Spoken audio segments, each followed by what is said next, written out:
आप सभी का स्वागत है ब्लैक एंड वाइट में। आज हम काला कोट पहनकर सफ़ेद कागज़ तो नहीं लाए हैं, लेकिन अपना कैमरा मैन लेकर आए हैं इस शादी में, जो आप पहचान पा रहे होंगे कि अंबानी जी की शादी है। देश की नहीं, दुनिया की सबसे बड़ी शादी में आज हम यहाँ पहुँच गए हैं।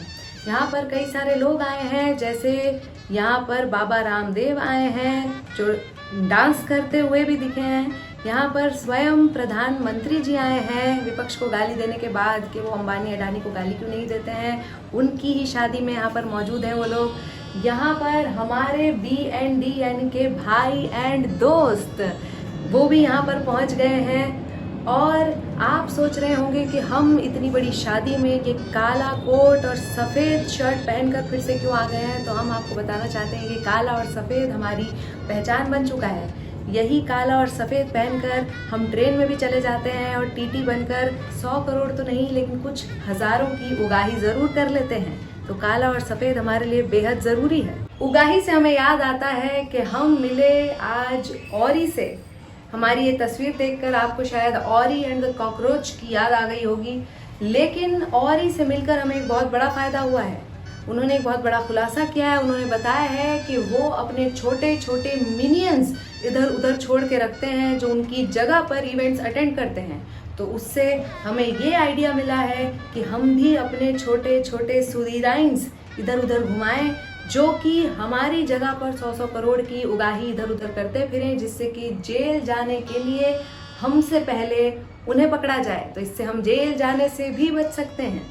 100 करोड़ की उगाही से हमें एक और बात याद आती है कि यहाँ पर 2-2 करोड़ की उगाही चल रही है। जी हाँ, ये खुलासा सिर्फ और सिर्फ हमारे चैनल पर एक्सक्लूसिवली आपके लिए किया जा रहा है। 2-2 करोड़ की उगाही यहाँ पर चलने से मतलब है कि सारे यहाँ पर जितने भी मेहमान आए हैं सबको 2-2 करोड़ की घड़ी दी जा रही है।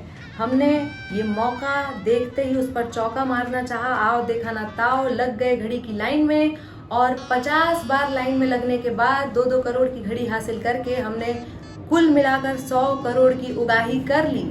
और मज़े की बात यह है कि यहाँ पर 2-2 करोड़ की उगाही करके 100 करोड़ तक कमाने पर भी कोई पुलिस लेकर जेल नहीं जा रही है। आपको हमने पहले ही बता दिया है कि यहाँ कितने बड़े बड़े लोग आए हैं, नामचीन हस्तियाँ आई हुई हैं, बड़े बड़े इंडस्ट्रियलिस्ट आए हुए हैं। यहाँ पर हमारे प्रधानमंत्री तो हैं ही, यहाँ पर कितने बड़े फिल्म सितारे आए हैं और बहुत बड़े बड़े जर्नलिस्ट भी यहाँ पर आए हैं। लेकिन इतने लोगों में भी सिर्फ एक पत्रकार की पूछ हो रही है और वो है हम। सब लोग सिर्फ हमें ही पूछ रहे हैं। यहाँ तक कि अभी थोड़ी देर पहले एक गार्ड हमारे पास आया और उसने तक पूछा कि आपको यहाँ किसने घुसने दिया, क्या आपके पास इनविटेशन है। तो हम तो गोदी पत्रकार हैं और झूठ बोलने में माहिर हैं ही। हमने कहा है और उसके बाद वो हमसे बहस करने लगा। तो हम तो डिबेट में भी बहुत माहिर हैं। हमने उससे इतनी बहस की कि वो परेशान होकर चला गया, क्योंकि उसने 2 करोड़ की घड़ी भी पहनी थी और वो समय का महत्व जानता था। उसने कहा इस बेवकूफ़ के साथ तो समय बर्बाद करने से अच्छा है कि मैं निकल ही जाता हूँ। इस तरह हम कामयाब हुए इस शादी में रुके रहने के लिए। आप शायद सोच रहे होंगे कि हम इतनी बड़ी शादी में आए हैं और हमने खाना तक नहीं खाया है। दरअसल हमारे लिए ख़ास खाने की एक व्यवस्था की गई है, जो एक स्पेशल तरह का डॉग फूड है, क्योंकि अभी हम डाइट पर हैं। और डॉग फूड से हमें याद आया हमारे प्यारे BND यानी हमारे प्यारे भाई एंड दोस्त। ये BND नाम का दरिंदा परिंदा बन के उड़ते उड़ते गोविंदा के कंधे पर जा बैठा। उनकी इस बेहुदा हरकत से हम सब शर्मिंदा हैं। यहाँ शादी में घूमते घूमते हमारी मुलाकात दुर्भाग्यपूर्ण तरीके से एक जहरीले व्यक्ति से हो गई। हमने स्मृतिहीन जी को उनके साल भर पुराने वाक्य की स्मृति दिलाई, जब उन्होंने हमसे कहा था कि सुधीरा जी, आपको कैसा लग रहा था जब आप जेल जा रही थी। तो हमने भी, क्योंकि शादी थी तो ज़्यादा माहौल ख़राब ना करते हुए अपना पुराना बदला ले लिया और उनसे पूछ ही डाला कि स्मृतिहीन जी, आपको कैसा लग रहा था जब आप सरकारी आवास से बाहर जा रही थी।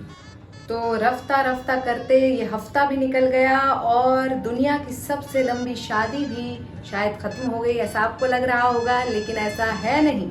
ये शादी अब लंदन में कंटिन्यू होगी, जहाँ पर सेलिब्रेशंस और होंगे। अब जिस व्यक्ति का नाम ही अनंत हो, तो उसकी शादी का अंत कैसे हो सकता है। इनकी शादी शुरू हुई थी मार्च में और अब इसका अगला पड़ाव लंदन में है। तो अब ये कितने दिन और चलेगी किसी को नहीं पता है। इस शादी की क्रोनोलॉजी तो स्वयं हमारे होम मिनिस्टर तक को समझ नहीं आ रही है।